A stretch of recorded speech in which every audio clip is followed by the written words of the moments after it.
ప్రతిసారి చపాతీ చేసుకున్నప్పుడు అలా చపాతీ కర్రీయే బోరింగ్ కదా.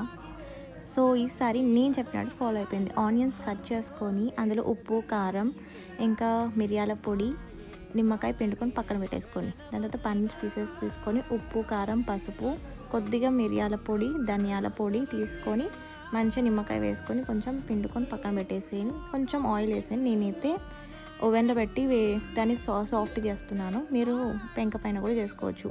దాని తర్వాత లెఫ్ట్ ఓవర్ చపాతీ తీసుకొని గ్రీన్ చట్నీ వేసేసుకొని మంచిగా స్ప్రెడ్ చేసేసుకోండి. దాని తర్వాత చిల్లీ సాస్ కొద్దిగా వేసుకొని అది కూడా స్ప్రెడ్ చేసేసేయండి.